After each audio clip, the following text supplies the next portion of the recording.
Okay, microphone test. I think we should be live by now. So this video is going to be a live review of the MULE. It's not going to be a pre-recorded video. I'm trying to stream this live and then later perhaps cut it up. So there's no second takes or anything else. And perhaps some of the audience is going to make some comments live while I'm doing it. So let's start with what the MULE is. Apparently it's a new vehicle by Drake. As you can see Drake over here. And it's sort of a transport vehicle where you can stack cargo in certain points on it, and you can drive it somewhere. And it supposedly has some type of forklift thingy feature, but I don't think they're actually going to model a forklift, because that would actually be great, and they probably already do that. So, okay, so as my previous reviews, I usually have 5 or 6 categories. I have to check my notes here. So the first thing I'm going to do is I'm going to examine the exterior quality, then the lighting, then the interior looks, then the interior functionality. That's usually for ships. Yeah, and the cockpit. Just let me check my notes here. And just so I get the categories right. Exterior, lighting, interior, and functionality. I'm going to, instead of a space, because it's a ground vehicle, you spend most of the time looking at it from the outside. Functionality is going to be just one score, not the entire functionality. Yeah, should be 5 categories. Okay, let's start with the exterior. Now, the cool thing here is that when I'm recording this video, it must be, which day is it today? It should be, actually, what day is it? It's the 5th of June. And the free fly week is, I think, over for like 4 or 5 days. And back when I rented that, it was for 2 days, the entire ship and the MULE. But I still haven't despawned it, so I can still use it. So I'm probably 5 days overdue. That's why I'm too scared to actually move out of the ship, so it doesn't disappear on me. So, okay, so let's take a look.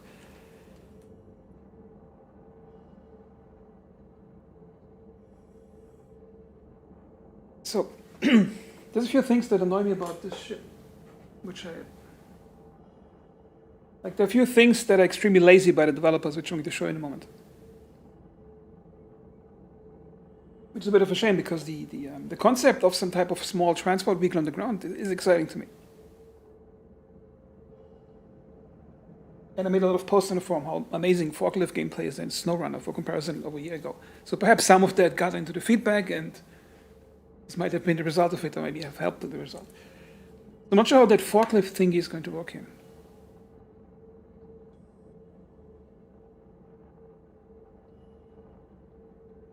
I'm actually not sure if I should lower the audio mixing, because it's a stream recording, so I can't do second takes. I'm going to lower the in-game volume just a tiny bit more. So now I'm lowering it to like minus 16, 17, 18 decibel. Because for some reason my character, which is a female, still has male breathing sounds in the helmet, because the audio designers simply can't bring themselves to actually fix that, like for 3 years, I think, or something already. Okay, so, and she has some really buff shoulder pads. Look at this. Like that girl has been riding out, I think. Okay, so I like the concept of a small compact, because if I just look at the shape without all the stripes and the noisy detail, just the compactness of it, I think there's something to like about it. Like if you, because I don't like all the small detail, that really sucks, but just the compactness of that, I think it's a really good feature. I mean, it looks relatively not ugly because it's standing in a Drake ship. So that kind of balances out the ugliness here of the ship. But the main problem I have with, wait, actually no, I should keep that for the texture quality. So from the pure looks of it, what I do like is that relatively conventional cockpit design you would find in a modern harvesting machine, because I live close to a place where they maintain harvesters and tractors and all that. So I like that built-in set-in cockpit. It looks massive. It looks like that part. I like the conventional lighting setup. Some of the other ships, they have terrible extra lamps just to have lamps in the place. So that's okay. Now the forklift thing, yeah, I'm not sure how it's going to work. So it's probably going to be just some simple snap-on. If it's closed, snap onto it. Because I think the developers are probably too lazy to actually code realistic forklifts with physics and all that, which would be great fun for the game. But hey. Okay, so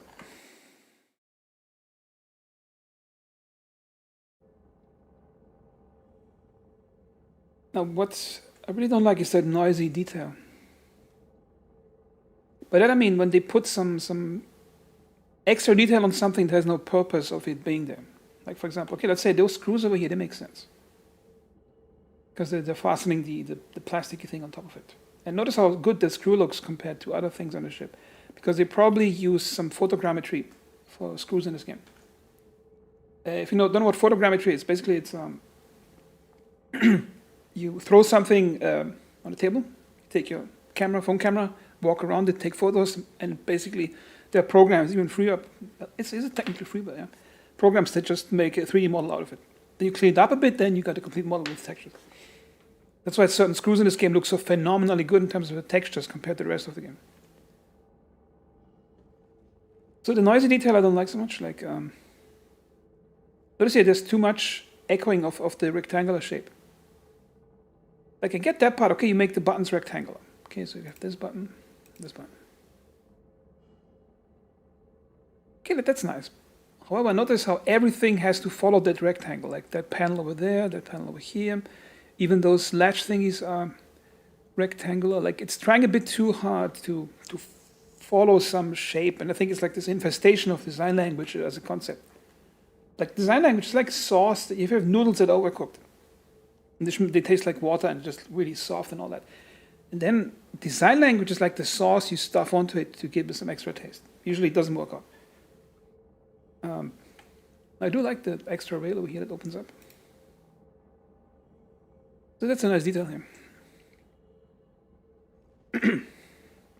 Now this is supposedly for stacking box inverts, but I might actually be able to try it if I take my helmet off. If the inventory would load. Oh wait, it's actually sort of loaded. Helmet off. Put it on the ground. See if that works. Grab. Technically I should be able to put it up here. Now that's a nice feature, because I like if you have cargo pieces or things you can put somewhere, they snap to something, like it's like a driving gun rack. And you can see the thing you put there, and it's physically there on the thing. So I think that's an exciting thing to have. But that's a really good functional feature to have. A vehicle that you can have visible cargo stacked on. I think you can do the same thing by putting it in the rear compartment over here. Put stuff in here, I'm not sure if that works. So I'm going to put the helmet back on. Possible. Okay, helmet is back on. Let's take a look at the tires. Now they don't suck as hard as the tires from the Rock, the mining vehicle, because those tires were just pure fantasy objects made by somebody who doesn't know what a tire looks like.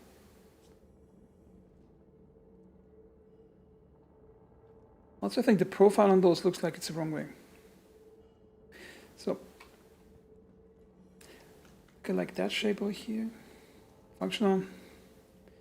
Now that place looks like a sharp edge, so if the suspension fails, it's just going to impale the tire on it. That looks bad. And as usual, it appears that the entire studio of Cloud Imperium Games is incapable of making realistic metal textures, because it's the only piece of metal that sort of looks like metal. Notice here, that's where they got really lazy. It's basically the same texture with different plastic layers on top of it. I think most chips suffer on this game from this, that it looks like it's all made by the same shader, and it has this weird styrofoam / marble appearance instead of plastic or metal. You can find it on basically every ship. Almost every surface looks like that in this game, see? Looks like marble, or not even like real plastic. It's just weird stuff. Let's say the cockpit nose looks good. The part I like that. Compact rear shape, yeah, it looks okay too. Interior, yeah, textures are bad, but like most of the function of the vehicle is actually somewhat conservative, which is a good thing in many ways. Now here's the worst crime against ship or vehicle design this entire game. Check this out.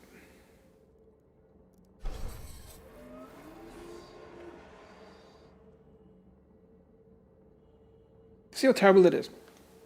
The entire vehicle is built so it opens in the front, so you can get up in easier. Now you might think, okay, why is it a bad thing if somebody can just get in from the front? Because the entire reason they did that is so they can reuse the existing animations of players getting into a seat, turning around, like on the toilet seat, and then sitting down. And this way they don't have to build mock-ups in their mocap studio to actually make it realistic for each vehicle. Now, if you, for example, look at the Avenger, or if you look at the trailer of the Squadron 42, you see super elegant mocapped get-in scenes where it's actually they built a mock-up probably where the character like touches the different parts of the cockpit until he gets in.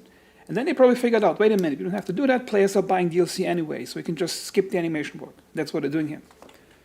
It's like the rocket, because nobody builds a forklift vehicle where you get in from the front because it would get in the way of the mechanism. The only reason you do that is if you want to skip animation work.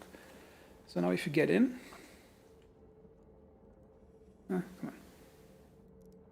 Notice here, seating animation. Notice the seat animation stuff, that's easy to do. An animator can do that in 5 minutes. Notice. But it's compensating for the fact that they avoided a custom seating animation that requires mocap. That's the only reason. It's pure fucking laziness. I shouldn't be swearing. Okay, now what's the interior view? Again, no dashboard. Now somebody would say, okay, it has no dashboard because it has to open in the front. And now we killed two birds with one stone. Now we can avoid a complex, beautifully textured dashboard, which takes a lot of work. And you can say you're done. That's the lazy part about this vehicle. For the MFD, they have some good detail, but notice the laziness here. Again, the same shader for the entire thing. Now, if you look from a distance, what material would you use for those MFDs? Probably some plastic or some stuff. However, you would probably not make the screws plastic. See, screws are the same texture because the texture artist probably thought, hey, I can just save myself some UV mapping work, so I can just slap the same texture on it. See that pure laziness in terms of texturing here. It's terrible. Other than that, I like the avoidance of too much noise over here. Notice here, it's just shape, and there's no extra random panels with blinking lights just for no reason. It's just some type of cushion material. That's a good thing, I think. So they, apart from the front opening thing, it's not too bad as a cockpit. One tree, oh, what's that?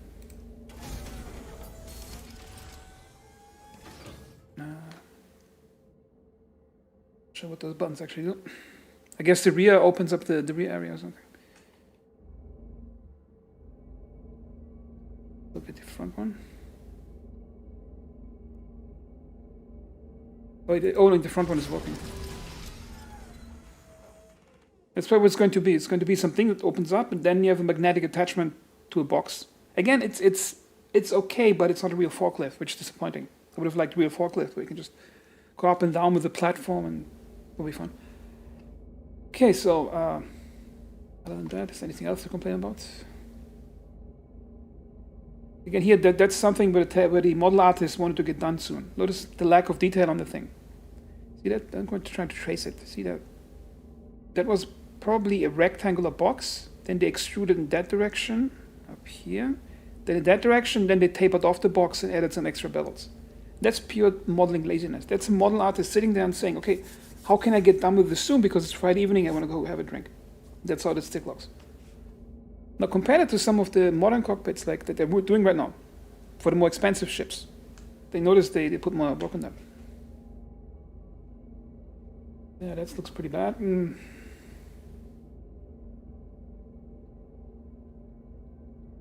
What's that for? But okay, at least they have buttons now for that stuff. That's good. The problem is it's still that inner thought thing that's like, notice how far it reaches. It's like this invisible plate that abstracts what you want to look at to the smaller thing. What they should do is limit them exactly to the size of the buttons. Okay, now let's out of the vehicle.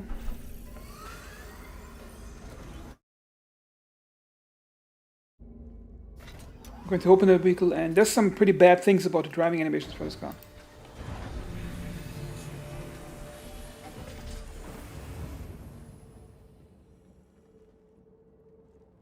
Also, those 4 lights, they shouldn't exist like this. It's just, I notice it. Texture artist probably thought, oh, that looks cool, I'm going to put more of that down here. Then he put it over here for a reason. And he probably put it up here too. And notice the circles, they don't make any sense to be there. They're just here probably because he already had in his ZBrush or whatever he was using to fine model, already was making those holes, and he's like, yeah, I have still the brush selected, let's put some more on it. That's random detail that makes no sense. Yeah, let me get in here.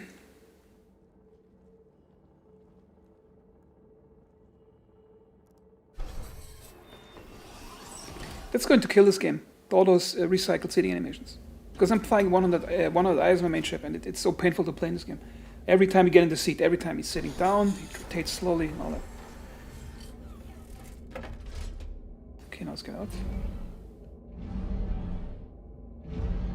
There's a problem with the driving physics. They might upgrade it, I'm not sure, or maybe that's part of the upgraded driving physics already. But the worst part is what I'm doing right now. I'm showing in a moment why this is the worst part of this vehicle. Now, once we drive forward, it instantly drives and instantly stops. There's no spool up, nothing, no engine power transferring.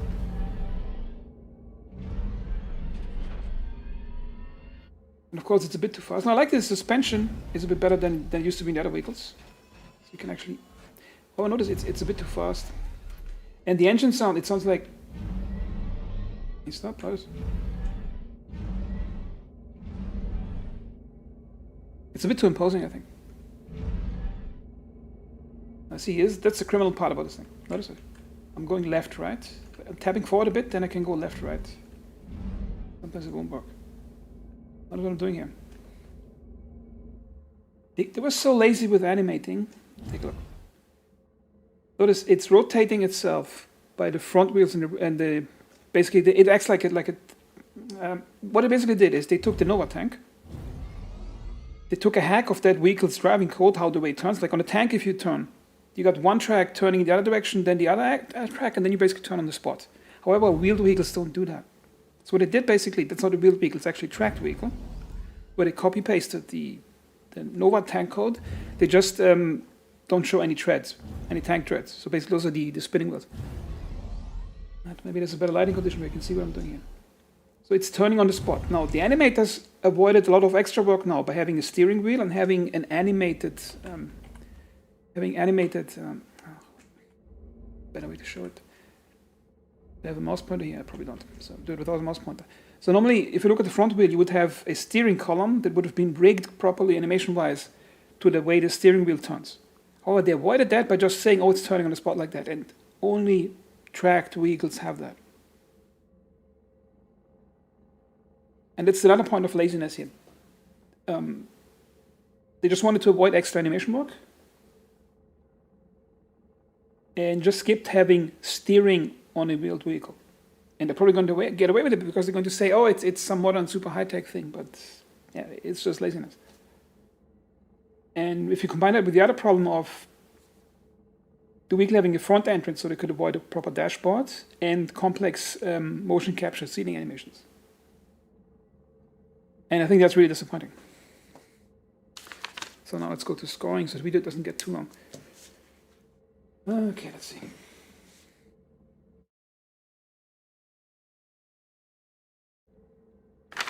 Okay, let's start with the exterior.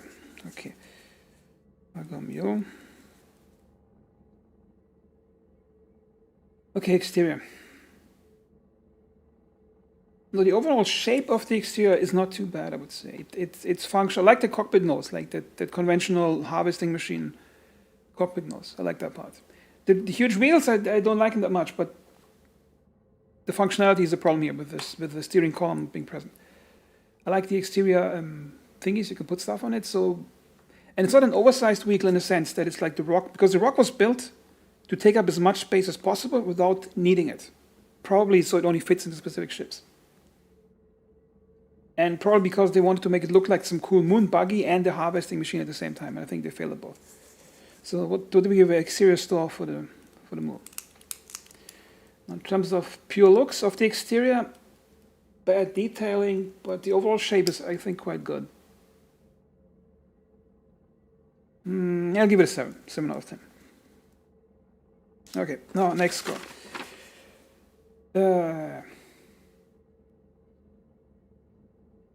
What's the next score? Exterior, interior looks, functionality, cockpit, and lighting. And does lighting apply on a ship like that, or on a ground vehicle? Because it doesn't have much of an interior. So interior and cockpit would be the same thing of that one, I would say. Let's look at the cockpit. Now, I like that they actually tried to make custom MFDs for that. However, there are probably 5-minute hack jobs, because notice this MFD is a mirror image of that MFD. And this one is mirrored in the center, so we can only have to do half the texturing work and just mirror to the other side. And the texture quality is extremely lazy because everything is the same texture and everything has the same marble look to it. It fails at looking like plastic, it fails at looking like metal. And yeah, the screw has the same texture, it doesn't make sense. And I think that cylinder that's flapping the MFD thing, it looks way too crude for that cockpit. Obviously, everything has the same color too. And notice everything is the same material. That same default shader in a modeling program. Now, the good thing in this cockpit is that I like the lack of any extra blinky stuff detail over here. It just looks like a functional, there's some depth and mass to it. But I could have avoided that stupid panel here for some reason, because I'm thinking the model artist was sitting there and like, okay, I need to put some cool lines in here and some cool insets. And it doesn't look good, because notice the depth of that line is the same as that line, which means he had the same brush strength when he was modeling it. And look here at the panel. Now, I like that simple panel look, but again, the texture over the screws, they have the same paint over texture as this thing, which doesn't make sense. Also, the texture resolution of that stuff is a bit too low. Other than that, I like the built-in cockpit, which is a bit set in, so you don't have too much of a good view, which I like, because I like the functional realism of a built-in strong cockpit that sacrifices some outside view for realism and structure. I like that. Okay, so let's give it the interior one complete score. So interior, but then again, it's missing a dashboard because it opens on the front to save animation work, which is extremely lazy.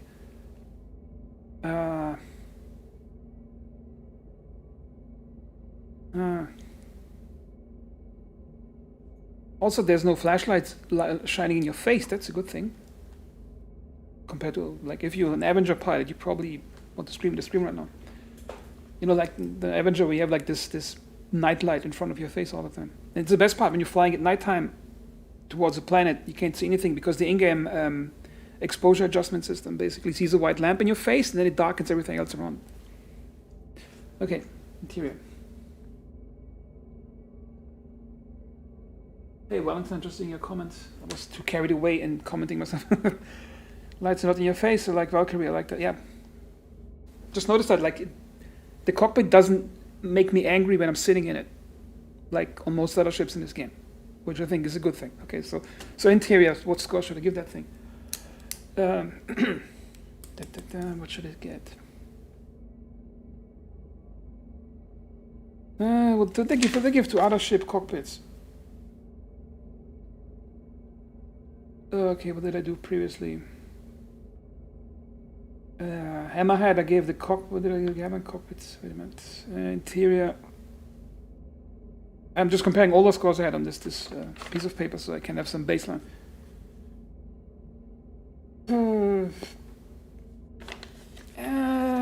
If the texture quality would be better, and if they wouldn't have lazied out with texturing on the screws over here, not made everything the same material, I would have given it an 8 or 9. So let's give it a 7. I think it's a fair score for interior.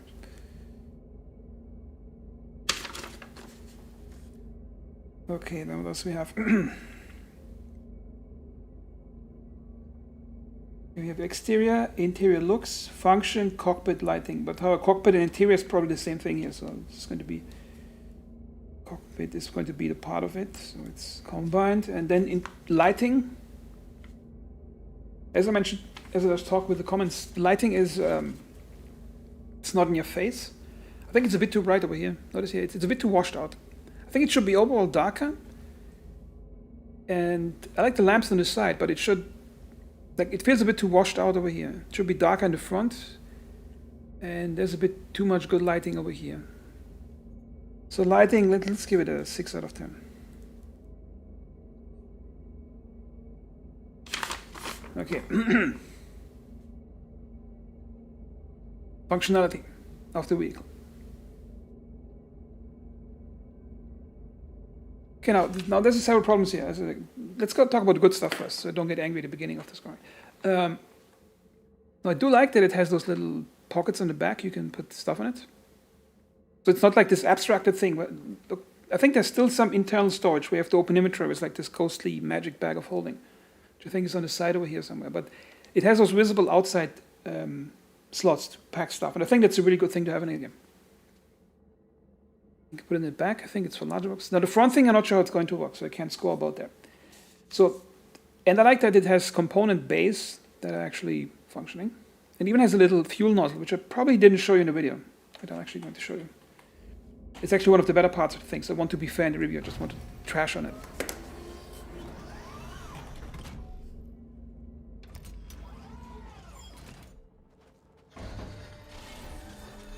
Where's the fuel nozzle?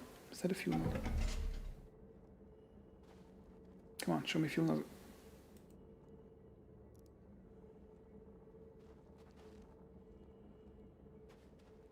So what psychopath made that flashlight like this?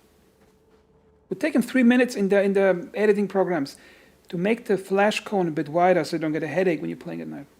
But hey, I made a post about that 2 years ago. Fuel pod. I like that little nozzle, like, looks cool, like on the edge of the vehicle, like the way it's built and into that shape, so I like that part. So now come the bad part about the functionality here.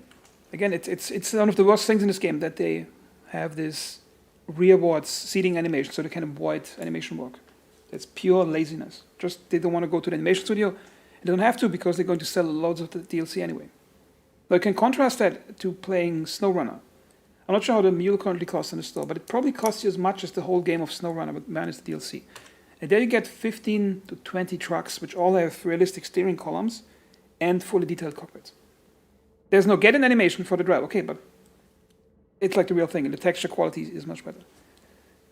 And it's made by some smaller Russian studio, which doesn't have the money that this game has.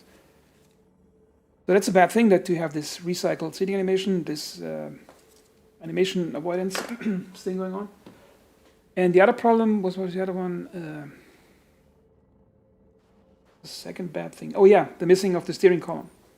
That the vehicle just turns on the spot. Because I'm 100% sure they just copied over the Nova tank code, avoided modeling any tracks, and just have it spin on the spot. And that is, again, pure laziness to avoid the animation rigging work of having a realistic steering column and steering game code and all that. Again, if you buy SnowRunner, you get 15 to 20 trucks, each with different steering mechanisms, some even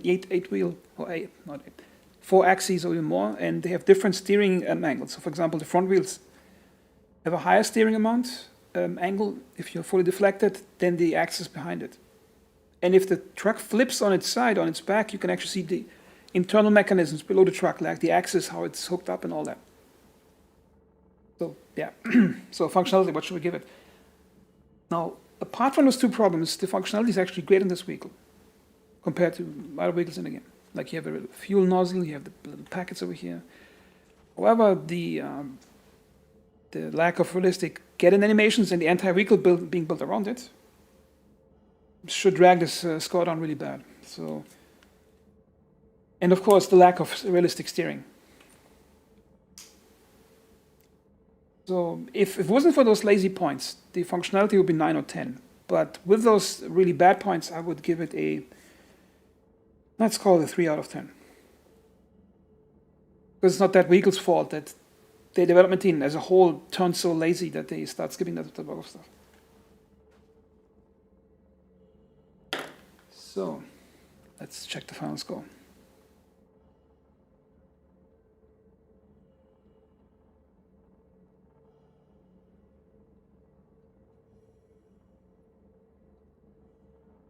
Okay, 7,